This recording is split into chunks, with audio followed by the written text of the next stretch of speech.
All right, folks, we're back here once again in San Francisco here to begin another solo trip. I've been here in this city several times. The first time was a couple of years ago on my Great Mainland solo trip. And one of the main goals for that particular trip was to photograph these rolling seas of fog that roll over the hills, fall with the beautiful sunset in the background. Yeah, unfortunately on that particular trip, we weren't blessed with any sort of fog that was high enough to create those weather conditions that we were looking for.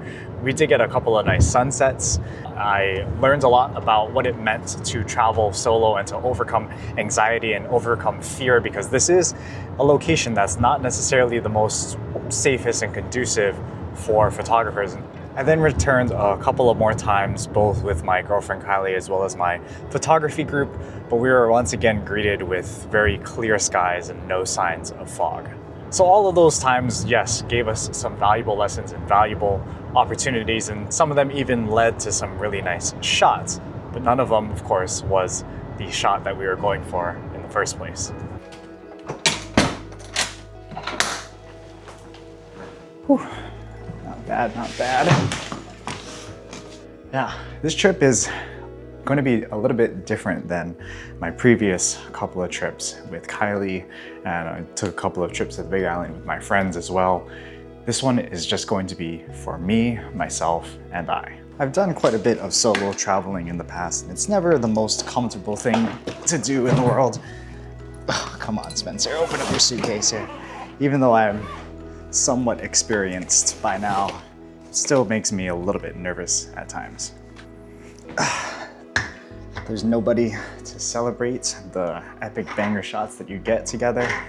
The pressure, the glory, the disappointment is literally all on yourself, all on myself in this case. But the great thing that I really like about traveling solo is that because it's literally just yourself, you can focus on doing things that your heart desires. Focus on the things that you want to do. There's nobody to tell you that that's a stupid idea or it's not worth pursuing. And there's nobody to hold you back from going after whatever it is that you're chasing. So yeah, traveling solo, it can be a little bit nerve-wracking, but it can also be freeing at the same time. All right. Big boy tripod set up. So we've got 3 days here in San Francisco, and that's gonna give us 2, maybe 3 opportunities to chase fog here in the Bay Area. And the first of 3 missions begins right now. We are headed up to Mount Tamalpais and hoping that we'll get some fog. The weather reports look good. The webcams look good. So we'll talk a little bit more about that when we actually get up towards the mountain. But it's probably more likely that we won't get fog for most of those trips. Like maybe either today or tomorrow, the weather looks like it's going to be the best for fog. But if the fog doesn't actually materialize and work out, then we have backup plans for that.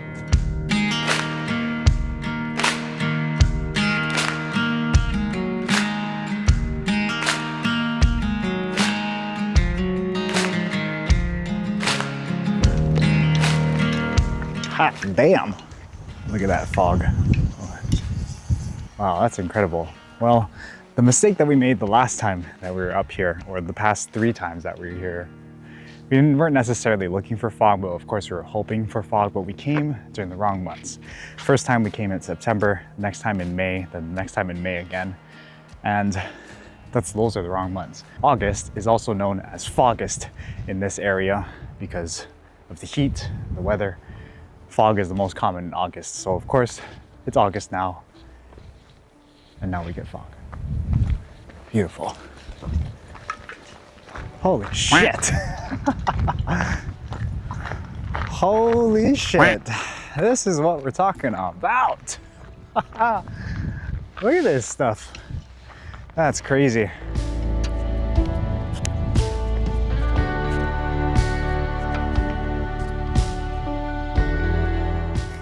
I haven't done this type of photography in a long time, just like this very peaceful, contemplative landscape photography. Like set up the tripod, nice and slow process, make sure everything is leveled out, get the camera. You know, it's a very cool meditative process. And one that I don't do nearly enough now that we've gotten more and more into like wildlife photography. The main reason why I kind of knew that today would kind of be the day is that even throughout my whole traveling process, from like waking up super early in the morning to get to the airport for like a 7 a.m. flight to while I'm literally on the flight for like 4 or 5 hours, I'm constantly checking the Mount Tam webcams. And yeah, those webcams are going to be your best indicator of whether or not there's fog, or if there's fog visible here at the top of the mountain. And I could clearly see all day there was just constant fog on those webcams. So I knew for a fact that I had to like beeline it to the hotel, drop off all of my stuff, and then beeline it right up here. Yeah, those webcams are going to be super handy if you're ever kind of in the mood to be shooting fog or any sort of weather dependent activity in general. If the webcams are all clouded out, of course, I would know that the fog is a little bit too thick and a little bit too high up. But on this day in particular, it was just hanging nice and low, and the webcams are like pretty much at the same level as we are at right now. So I knew today would be a good chance to capture some of this and to capture some of this fog. And yeah, it's looking insane. It's insanely beautiful right now. We have about 45 minutes until sunset. Yeah. It's incredible, absolutely incredible. Oh, all right, so this is a California state park, which means drones are not allowed here whatsoever. But my little secret sauce, my little thing that I'm gonna be using to shoot the telephoto time lapse is this guy. This is a DJI Mavic 4 Pro with its super telephoto lenses. I think our most telephoto lens is a 160 millimeter lens, which I think should be perfect. I'm shooting like maybe like 50, 60 millimeters with that camera, getting a more wider view, but this guy is gonna punch in, you know, nice and tight. Here's a closer look. That's the waist strap. We got the camera strap tied to the waist strap. That line goes up and around.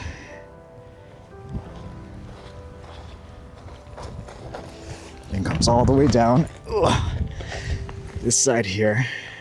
And you can see if we zoom in tight enough, the sternum strap just clamps and closes on itself through that little loop there.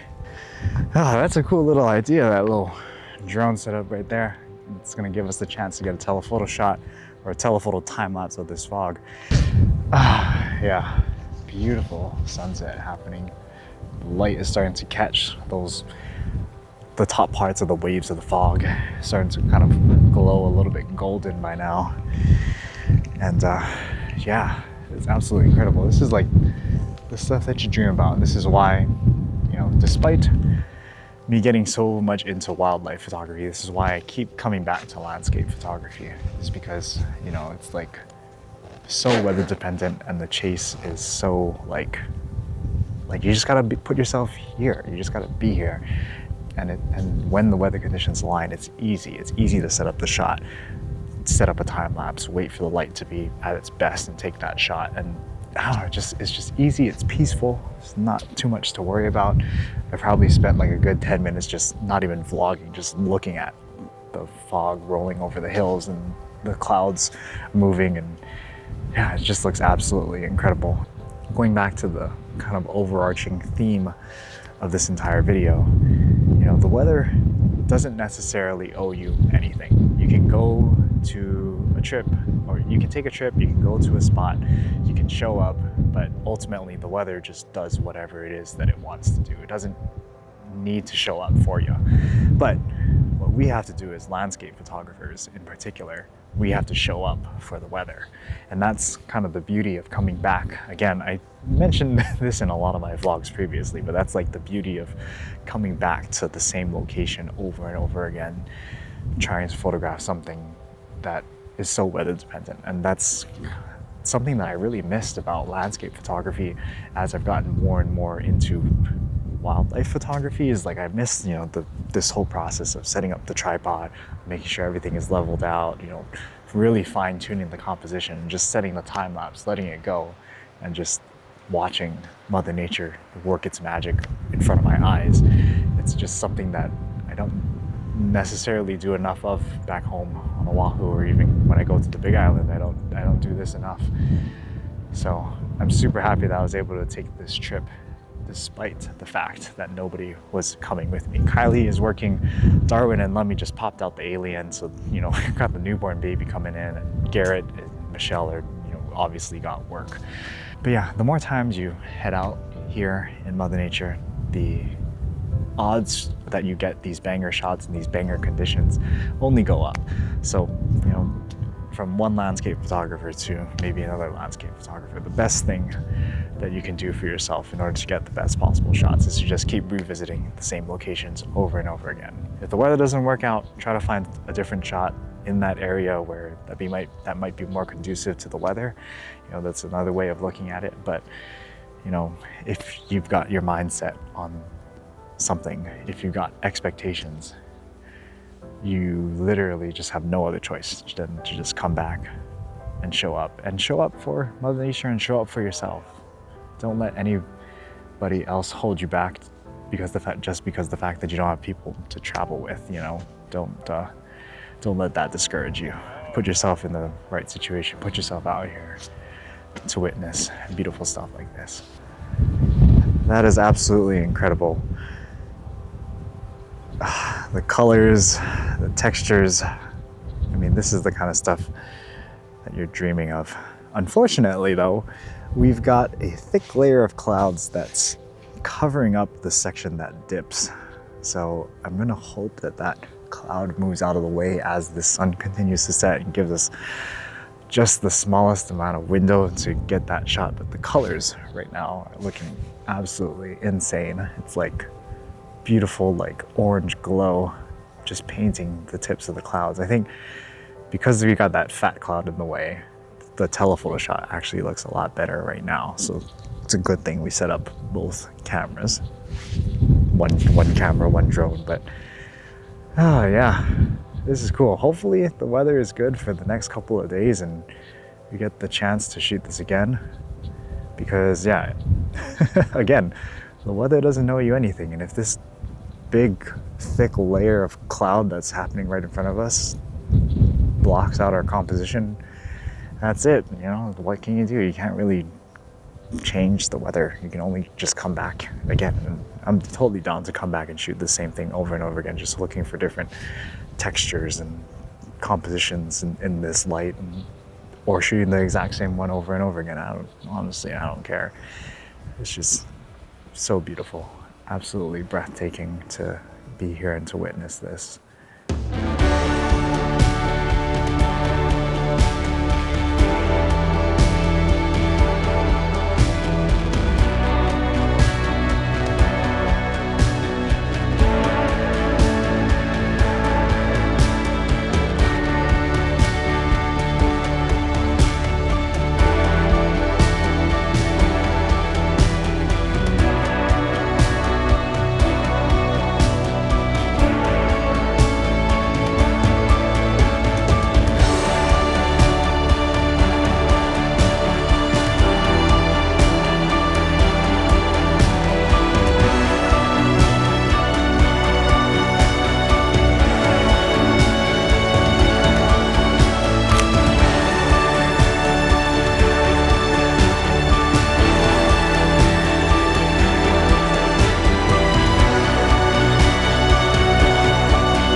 Telephoto shot wins today.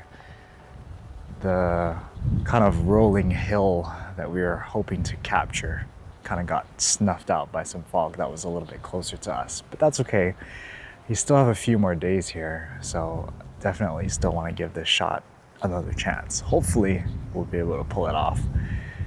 But I don't know if I don't know, maybe we got some shots, some cool looking shots when the cloud, before this thick cloud rolled in, but honestly, I don't know. But I'm just stoked that we were able to witness the fog, that we were able to see it with our own eyes and we were able to capture it. Even if we didn't get the best shots, I think it's a nice reminder to me in particular to know it's a nice reminder to me of what landscape photography is all about. Shit, I was gonna film a sequence of me walking up to this bridge, but the fog just cleared. Oh, wow. There she is. Ain't she a beauty? The fog is super, super thick today. You can see it kind of surrounding me, and you could see it just clear just there. 14 mil GM. Should be good enough for this scene here.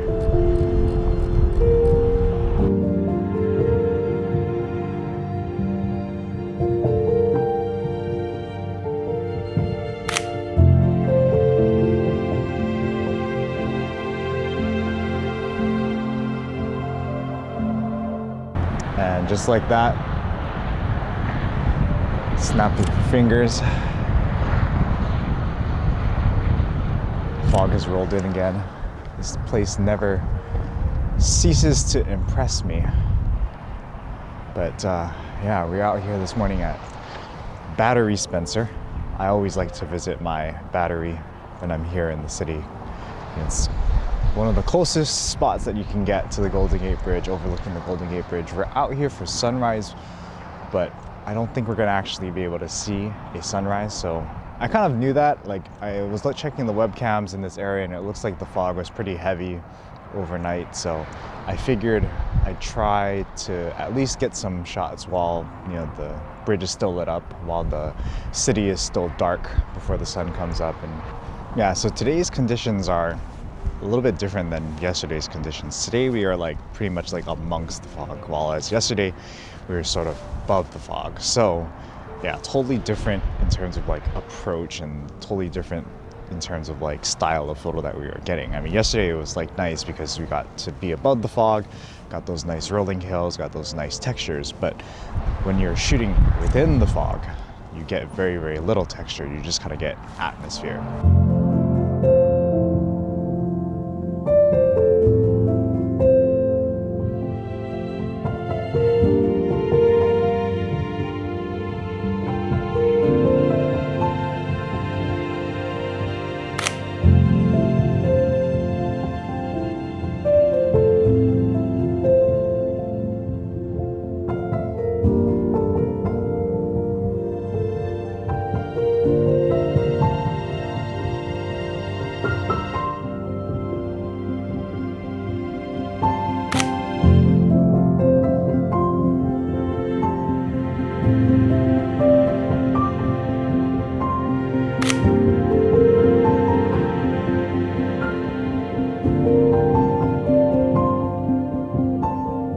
But yeah, not much else to do today aside from just kind of waiting out sunset.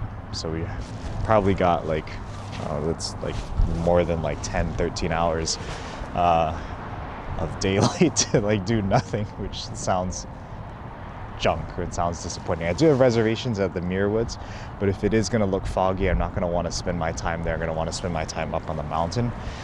So yeah, I'll probably head home, take a nap. The hotel has a gym. Hopefully it's a nice gym that opens at 9 o'clock. So we'll hit the gym, maybe do a little bit of a workout, eat lunch, take another nap, and then head out to, you know, to the mountain for sunset. And yeah, that's kind of like the beauty of traveling by yourself. Here comes the bridge now. I think a lot of people, if they were traveling with me, would maybe want to go do something in the city, or maybe, you know, make a drive out to like a scenic spot.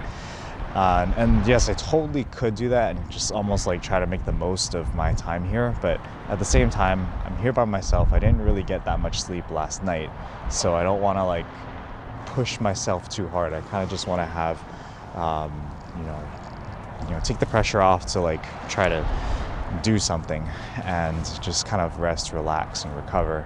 And yeah, that's something that, you might not always get a chance to do if you're traveling with somebody else or other people. Usually it's like a group decision.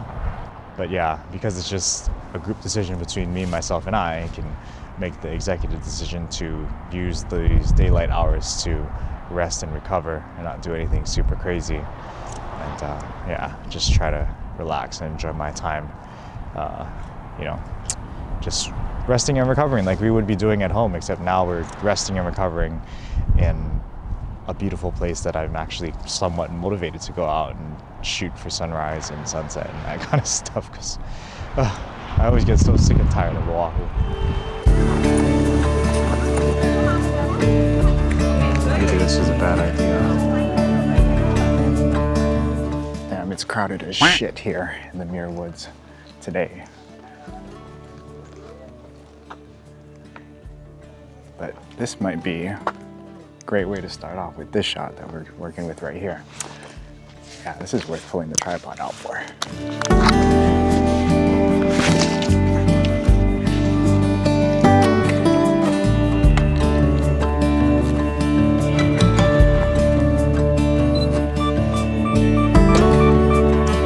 So we've got this log that's lying on the ground leading up to a section of trees, of these redwood trees, and then we've got this beautiful light ray that's coming down, and shining and lighting up the entire forest floor. So we've got the polarizer on to kind of enhance that lighting a little bit, and then also to kind of polarize the leaves to make sure that we're not too, overblown with the highlights, and we're taking bracketed exposures, just trying to expose for everything that we can. Very simple. Pretty obvious. There's a lot of people that stopped and took the shot as well, but yeah, it's beautiful with this light.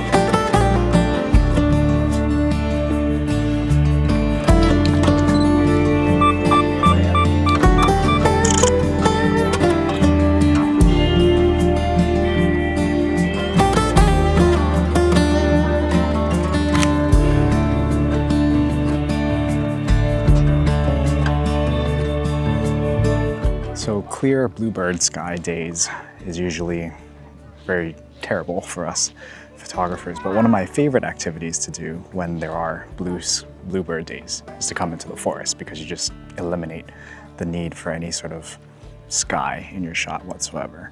So I'm working on this shot right here in Cathedral Grove. It's a pretty nice one. I've got the 14mm on right now because the sun is poking through the trees and creating like beautiful backlight light rays, and that pairs nicely with the sun star. The problem that I'm having though is that the light is moving ever so slightly, so I'm just gradually inching my way just to get just enough light coming through to create that sun star, and then taking a shot. Yeah, the sun star is nice. Those light rays in the back are incredible too.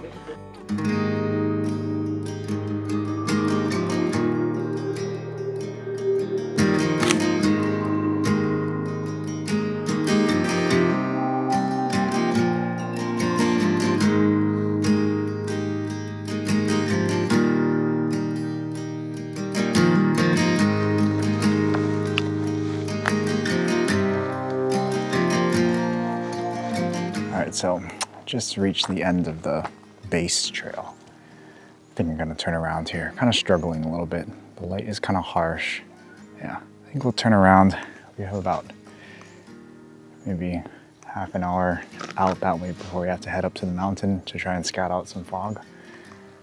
I really hope that it's up there, because I'm gonna be disappointed if it's like clear skies, because then I would have had more time to spend over here. But yeah, it is what it is. We came here for fog. This is kind of just to kill some time in the afternoon before we get sunset.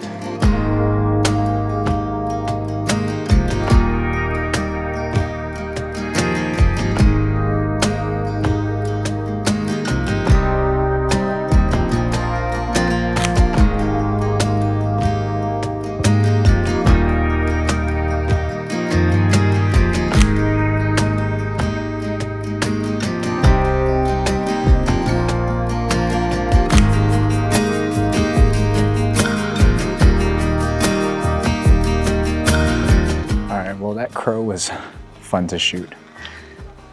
Everybody was looking at me like I'm weird, but you know, it's the closest thing I can find to an alala. So yeah, if I say that it is an alala, I might get a lot of likes on Instagram, right? I'm not gonna do that, but it was so fun. Fun to finally get a little bit of wildlife.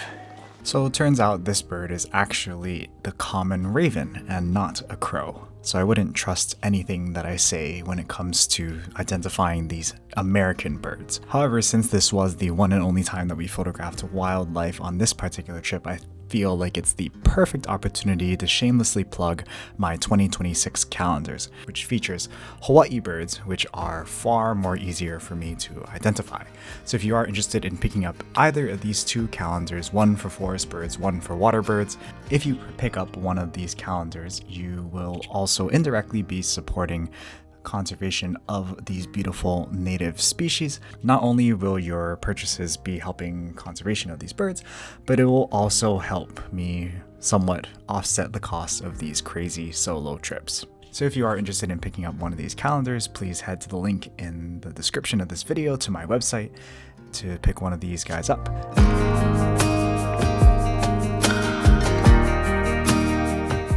So we've got these insane light rays happening right now, but I'm having quite the challenge trying to capture it.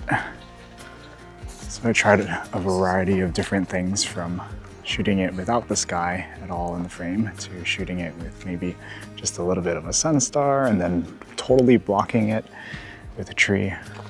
It's just, yeah, it's really, really difficult because the light is coming through, but it's not coming through like super, super distinctively. But it's there, which means it makes capturing it a little bit of a challenge.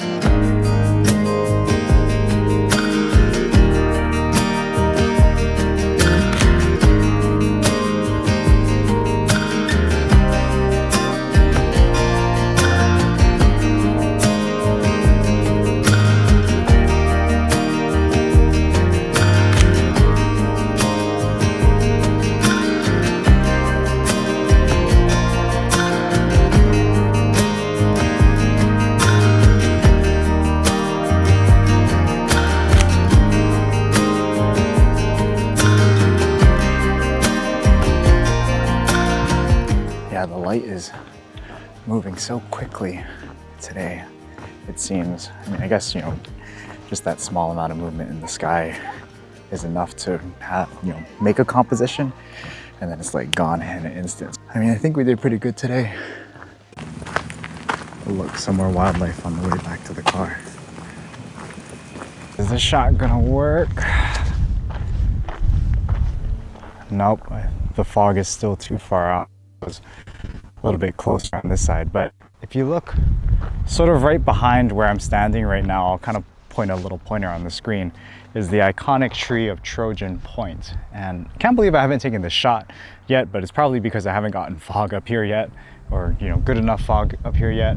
And it's a very, very iconic shot. I thought that if maybe we get fog a little bit closer on this side, we could shoot it with some side light, but so I was gonna walk down this hill all the way towards the end on that side and kind of shoot it from the side, but you know, it's just not, today is not the day. So yeah, I think we're just gonna call it an early day. So I'm not super concerned about trying to like force the issue here, up here on Mount Tam, because, you know, it's like this place really needs fog, and I'm not just gonna like lie to myself and be like, oh yeah, I'm just gonna try and find something that's not fog and, you know, just try to make something out of nothing. Again, pros and cons of traveling by yourself. You know, I could hammer it hard, force myself to you know, power through this and, you know, still get a shot from this particular lookout or from any other lookouts over here, and just try it and just force the issue. But then, yeah, I'm just kind of tiring myself out and like getting a mediocre shot that I'm not going to be fully satisfied with. I'll definitely tire myself out if we have gotten like the fog conditions that we would have liked. But because we don't, I'm less inclined to stay. So I think I'm just going to head back, get an early dinner, get an early night of rest, and see if we can catch sunrise tomorrow. I don't know. We'll see about that too. Yeah, can't win them all. And that's okay. This stupid fog is driving me nuts.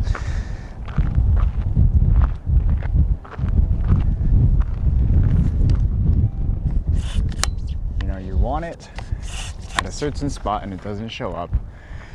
And then when you don't want it at another certain spot, it decides to show up. It's the joys of being a weather-dependent landscape photographer, I guess. So we're out here this morning on Hawks Hill, and today is supposed to be one of the clearest days that we're gonna get here in San Francisco. You can see that there's, if I pan the camera up this way, you might be able to see some stars in the sky. There, yeah, there they are. There's the stars in the sky. Yeah, it's like relatively clear, but you just got this like thin layer of clouds rolling in and just kind of engulfing this one peak that we're standing on. Of course, it's the only peak that has fog, but it might create some nice mood and drama with like, you know, the atmosphere and stuff. But I really wanted to try and get the shot. I've shot the bridge from this angle many a time. A lot of it is like overcast skies or just during like nighttime for like a nightscape and stuff. But I wanted to try and see if we can get like maybe a little bit of pre-sunrise glow behind the bridge. With this fog rolling in though, I don't know if we're gonna get that. I think we might just be stuck with another disappointing overcasty looking shot, but maybe that atmosphere and drama might do something a little bit different. But yeah, you can see, oh, we're gonna get engulfed in these clouds real quick. I should have taken a shot when I had the chance. Oh well, it is what it is.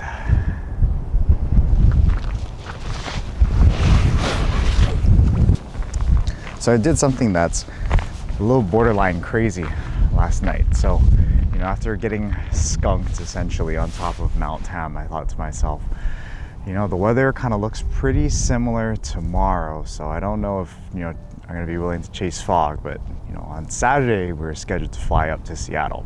So I like checked the weather report in Seattle. It's supposed to be rainy the entire weekend. So rainy that the park is even warning about like landslides and flash floods and stuff like that. So I'm like, dang, I really don't want to visit Mount Rainier if it's going to be rainy. And in San Francisco over the weekend for Saturday and Sunday, it's better weather conditions, more conducive to catching fog on top of Mount Tam. So yeah, I switched some things around, moved some dates, and ended up kind of evening out in terms of price. But yeah, so that's what we're doing. We are adjusting our travel plans based on the weather, and you know, going back to like the solo traveling sort of thing. That's something that would be more difficult to do if I had, you know, a travel partner, or if I was traveling with a group of people. It's just like, you know, you don't adjust travel plans once they're set. That's something that is usually a big no-no, especially when you've got to coordinate with other people. But because we're traveling by ourselves, we have the freedom and the flexibility to change plans as we see fit. And especially now, since the weather is looking terrible in Seattle, it's just like a no-brainer. I'd rather spend those days chasing fog around San Francisco, especially since we didn't get the shot yet.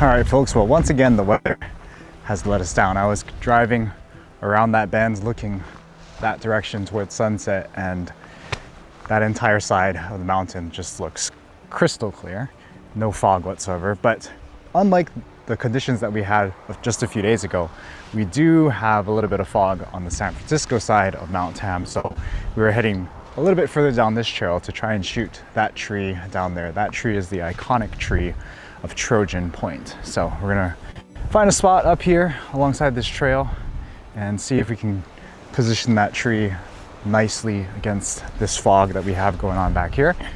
And hopefully we don't run into too much people. As you can see, there's some people over there, some people over there. This place is very, very popular for sunset, and it's going to be even more popular than usual because it's the weekend. But you know, what can you do? Yeah, I was so confident. I was so confident this morning. I woke up and checked the webcams, and the weather reports looked pretty promising. There was fog on the webcams. Granted, it was all this fog happening towards San Francisco, but I figured the same thing would be happening on the other side probably. But I think there's a really strong breeze coming in from this side, the side where we want to shoot. So, you know, whenever there's wind, that just is going to blow away all of your fog. So I think that's what kind of got us into this little bit of a pickle. But I'm glad that there's at least some fog that we can shoot. It's not going to be the shot that we came here for, but it is going to be a shot that we should be able to get and we should be able to pull off as long as this fog stays around for this sunset here. How the hell did I get myself into this position here? I'm like literally bracing myself with the tripod here. Yeah, if there's an award for dumbest landscape photographer of the year, I think that award should go to me. In fact, if I didn't win that award, or if the award existed and I didn't win it, I'd probably put myself in even dumber situations. Oh, you got the camera bag on the ground. At least, you know, now that we're kind of shielded by the hill, we kind of got rid of the wind factor. We got our camera bag wide open, ready to slide down the hill. Changing lenses in dusty environments. It's like all great qualities that the dumbest photographer of the year could win. See, I'm already sliding down this hill. Just don't let the camera bag slide. That's kind of all I care about here. Ugh.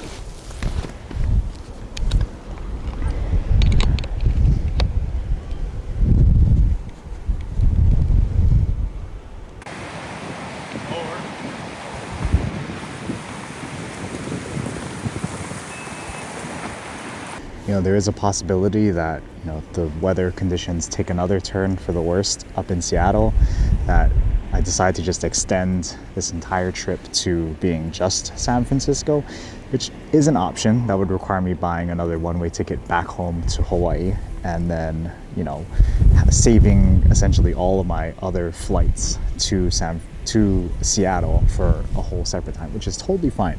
I'd totally be willing to do that, but yeah, like last time I went up to Seattle back in June, I didn't even make any sort of YouTube video or any vlog because the weather for that entire trip was just 100% clouds. So we spent most of our time, just Kylie and I, in the city and just, you know, shopping and eating at restaurants and just exploring the city and just being tourists essentially. I didn't do any sort of photography on that trip just because the weather was so terrible. But, you know, weather doesn't, you know, Mother Nature and the weather doesn't owe you anything. Just because you show up and you do all this effort and you take this solo trip and you spend all this money to put yourself in the best situation possible, it doesn't mean that you're going to end up getting the shot. So traveling just for photography and traveling solo by yourself, you can't be so like clearly set on one particular goal. You have to be willing to adjust and adapt. Like the couple of days that we got that were like pretty much clear skies, I think I did a good job adjusting to, you know, photograph the Muir Woods instead of photographing fog.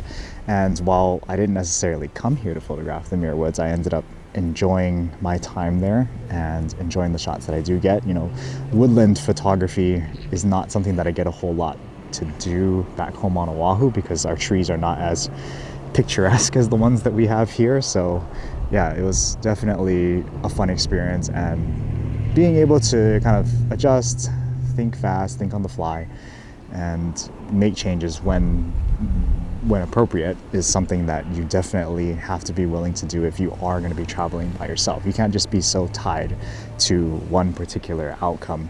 You have to be willing to go to a location, a general area, and, you know, whatever weather is there at that location, you just have to make the most of it and photograph things that, you know, the weather allows you to photograph, and not get too frustrated if things don't work out in your favor.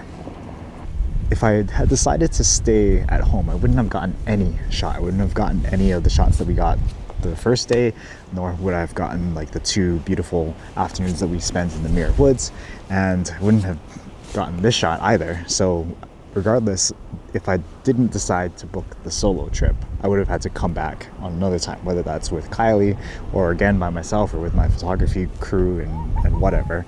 I like to relate it back to this quote that I always used to appreciate back when I played sports. I don't play sports anymore, but growing up I used to play a lot of basketball, and I believe it was Michael Jordan or Kobe Bryant or Kevin Durant or somebody that said this, but you miss 100% of the shots that you don't take. And that's, the perfect essence of this vlog is, you miss out on all of these beautiful moments. Even if it isn't the moment that you were hoping for, you miss out on them if you decide to let the fact that you're traveling by yourself get in the way of you taking that trip and taking that photographic opportunity.